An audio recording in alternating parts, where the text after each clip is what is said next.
Bon, mes amis, on va parler aujourd'hui du programme des législatives 2024, puisque nous sommes confrontés à une dissolution un peu surprise. Nous voici à la veille de la disparition de la Macronie et de ses députés et de l'apparition d'un groupe Rassemblement National qui devrait frôler ou dépasser ce que nous espérons la majorité absolue.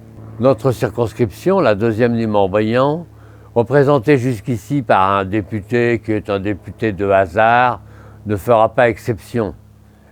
Il sera balayé. Mais de quoi parlons-nous quand on parle de programme ? Le programme législatif du Rassemblement National de Jordan Bardella est en 2 phases en fait. Une phase d'urgence en 3 points, suivie à l'automne du temps des réformes, après l'audit sur les comptes publics, audit nécessaire puisque Bruno Le Maire, acculé, a mis apparemment le plus grand désordre dans les comptes de la nation. La phase d'urgence, c'est d'abord, comme le Rassemblement National s'y est engagé, le pouvoir d'achat, avec la baisse de la TVA sur les énergies, électricité, gaz, fioul et les carburants.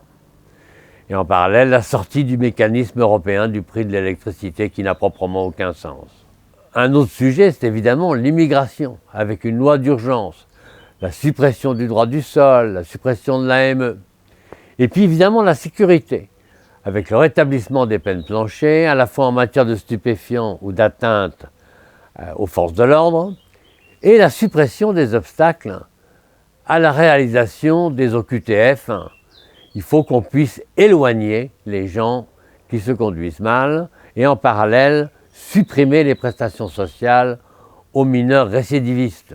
À ces urgences nationales, nous ajoutons 3 urgences régionales qui sont en phase avec les besoins et l'activité de notre circonscription. D'abord l'énergie, bien sûr, limiter le renouvelable et stopper les programmes d'éoliennes marines, stopper les process d'attribution, stopper les chantiers en cours, arrêtons de massacres inutiles. La pêche ensuite, qui est une activité importante, on doit maintenir les aides carburant et on doit faire en sorte de supprimer les arrêts de pêche cétacés en Gascogne, en faisant en sorte que les associations et les pêcheurs se mettent d'accord pour que la pêche ne puisse pas s'arrêter.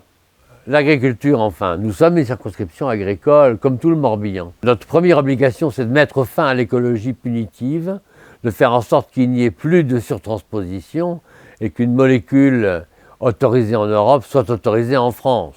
Et un autre principe, c'est qu'il ne doit pas y avoir d'interdiction de molécules phytosanitaires sans solution. Et enfin, il faut probablement assouplir les textes nitrates, en particulier les derniers arrêtés préfectoraux. Au-delà de ces urgences, nous ne devons pas oublier le logement des jeunes, qui dans notre circonscription est devenu impossible à la cause. Il doit y avoir un certain nombre d'expériences pilotes, en particulier comme il se passe aujourd'hui à Saint-Philibert, que l'on doit soutenir et développer dans le futur. Je compte sur vos votes. Je pense que pour remettre la France en ordre, et le Morbihan en particulier, j'ai besoin de vous, j'ai besoin de vos votes dimanche prochain, et nous allons vers la victoire, et je vous en remercie par avance. Vive la France!